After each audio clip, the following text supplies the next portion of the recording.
एक दिन आचार्य चाणक्य टहलते टहलते एक नदी किनारे बैठे। पास में चंद्रगुप्त बैठा था, शांत लेकिन उलझा हुआ। चाणक्य ने पूछा, क्या सोच रहे हो पुत्र?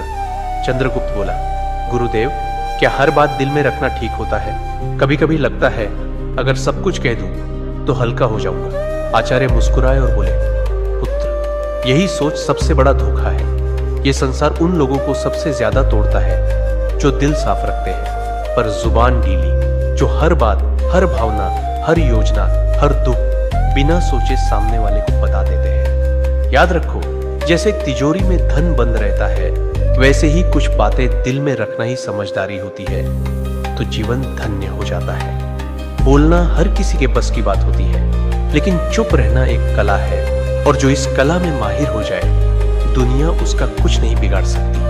आचार्य ने गहरी सांस लेते हुए कहा, आज मैं तुम्हें वो 7 बातें बताऊंगा जो चाहे कोई कितना भी अपना लगे, उन्हें कभी किसी से नहीं बताना चाहिए, क्योंकि अगर ये बातें बाहर आ गई तो दुनिया तुम्हें तुम्हारे ही शब्दों से हराएगी। तो चलो, मैं तुम्हें बताता हूँ वो 7 गुप्त बातें, जिन्हें अगर तुमने छुपा लिया तो जिंदगी में परेशानी दूर दूर तक भटकती भी नजर नहीं आएगी। पहली बात, घर परिवार की समस्याएं किसी को मत बताओ। आचार्य चाणक्य ने कहा, जीवन की सबसे पहली नीति यही है कि अपने घर की परेशानियां कभी भी बाहर वालों को मत बताओ। चाहे झगड़ा हो, मतभेद हो या कोई निजी तकलीफ, उसे घर के बाहर जाहिर मत करो। एक बार एक शिष्य रोता हुआ आया और बोला, गुरुदेव, मेरे घर में झगड़ा हुआ, पिताजी माँ पर चिल्ला रहे थे और भाई गुस्से में घर छोड़ गया। मैंने ये बात अपने दोस्तों को बता दी। चाणक्य ने गंभीर स्वर में कहा, पुत्र, जब तुम अपने घर की दरारें बाहर दिखाते हो तो लोग उन्हें जोड़ने नहीं और अधिक फाड़ने लगते हैं। लोग करुणा नहीं, कथा चाहते हैं। फिर उन्होंने एक कहानी सुनाई।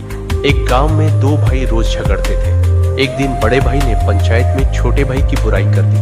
नतीजा, पूरे परिवार की इज्जत गिर गई। लोग बच्चों से दूरी बनाने लगे। घर की बात बाहर निकली नहीं कि संबंधों की मर्यादा भस्म हो जाती है, विश्वास चकनाचूर होता है और लोग तुम्हारे दुख को शस्त्र बना लेते हैं। चाणक्य बोले, घर का झगड़ा अगर बाहर गया तो वह घर की नींव डगमगा देता है।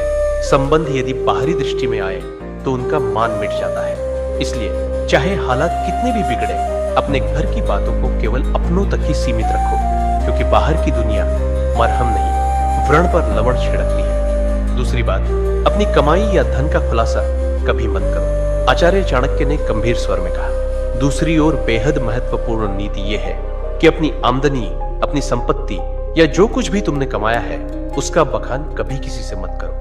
एक बार की बात है, मगध के एक राजा ने अपने दरबार में गर्व से अपने खजाने की झलक सबको दी। सोने के सिक्कों से भरे कमरे, अनमोल रत्न और ढेर सारी संपत्ति सबके सामने रख दी। कुछ ही दिनों में क्या हुआ, पड़ोसी राज्य ने हमला कर दिया और वही खजाना लूट कर ले गए।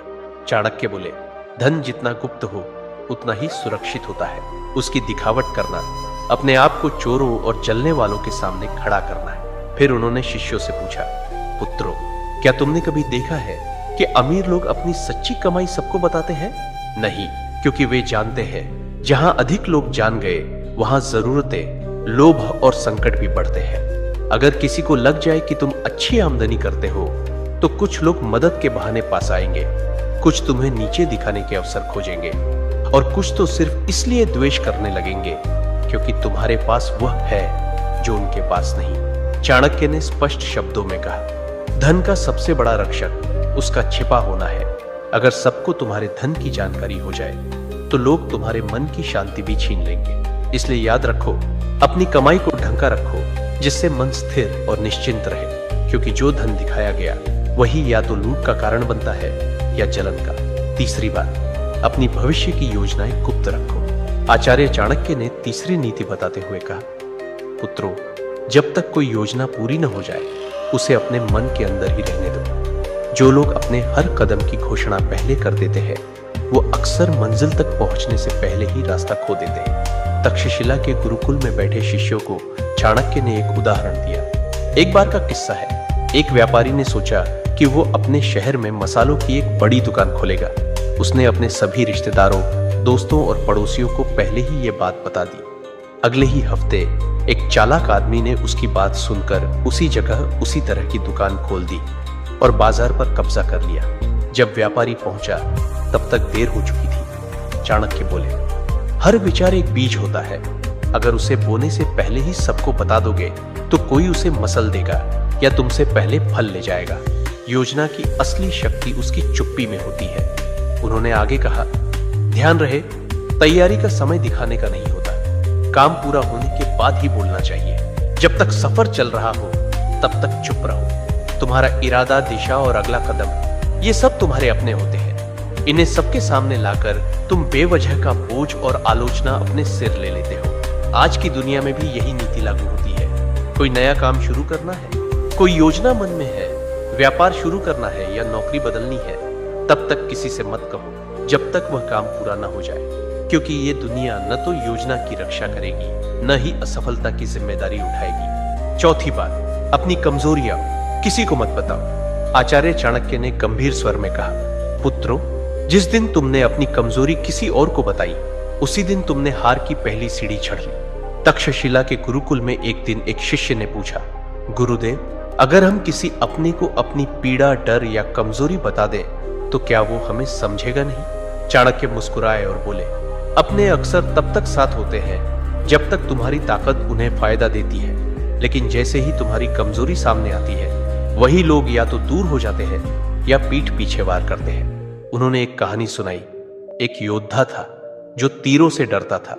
उसने अपने सबसे करीबी साथी से कहा, अगर युद्ध में तीर चलने लगे तो मुझे पीछे कर देना, मुझे डर लगता है। कुछ समय बाद वही साथी शत्रु से जा मिला और युद्ध में सबसे पहले तीर उसी योद्धा की ओर चलवाए, क्योंकि उसे पता था कहां वार करना है, और वह योद्धा बिना लड़े धराशायी हो गया। चाणक्य बोले, कमजोरी तब तक ताकत है जब तक केवल तुम्हें पता हो। जिस दिन वह किसी और को पता चल गई वह तुम्हारे विरुद्ध सबसे तेज अस्त्र बन जाती है। उन्होंने चंद्रगुप्त की ओर देखकर कहा, राजा वही होता है जो अपने डर को तलवार में छिपा ले और चेहरे की मुस्कान में अपने घावों को भी छुपा ले। तो याद रखो मेरे दोस्त, अपने डर, अपनी तकलीफें, पुराने घाव, इन्हें अपने भीतर रखो, क्योंकि दुनिया में बहुत से लोग मदद नहीं करते, हार का तमाशा देखने के लिए खड़े रहते हैं। पांचवी बात, अपने दान का बखान मत करो। आचार्य चाणक्य मुस्कुराए और बोले, पुत्रों, जो दान जुबान से बोला जाए वो पुण्य नहीं, अहंकार का प्रदर्शन होता है। गुरुकुल में बैठे शिष्यों ने प्रश्न किया, गुरुदेव, अगर हमने किसी गरीब की मदद की, किसी भूखे को भोजन दिया या किसी छात्र को शिक्षा के लिए सहायता दी, तो क्या ये बताना गलत है? चाणक्य ने शांत स्वर में कहा, जब तुम दान करते हो और फिर उसी का प्रचार करते हो तो वह मदद नहीं रह जाती, वो तुम्हारे घमंड को बढ़ाने का तरीका बन जाती है। उन्होंने चंद्रगुप्त को संबोधित करते हुए कहा, एक बार एक राजा ने दरबार में घोषणा की, मैंने इस वर्ष 100 गायें ब्राह्मणों को दान दी है। लोगों ने तालियां बजाई, पर उसी रात सपने में उसे एक वृद्ध ब्राह्मण मिला और बोला, राजन, आपने जो दिया वो पुण्य नहीं बना, क्योंकि आपने उसका बखान कर दिया। दान तभी फलदायक होता है जब वह छुपा हो। चाणक्य ने स्पष्ट शब्दों में कहा, दाएं हाथ से दिया गया दान अगर बाएं हाथ को भी पता चल जाए तो वह भी अधिक हो जाता है। फिर उन्होंने एक सूत्र बताया, दान वह दीपक है जो अंधेरे में जलता है, उसे कोई देखे या ना देखे, उसका उजाला एक दिन लौट कर आता है। इसलिए मेरे दोस्त, अगर तुमने सच में किसी की मदद की है तो उसे दुनिया को बताने की जरूरत नहीं है। जो सच्चे दिल से दिया गया है वह ऊपर तक पहुंचता है, बाकी सब बस दिखावे की बात है। छठी बात, अपमान और हार की कहानियां कभी मत सुनाओ। आचार्य चाणक्य ने शिष्यों की ओर देखते हुए गहरी बात कही, पुत्रों,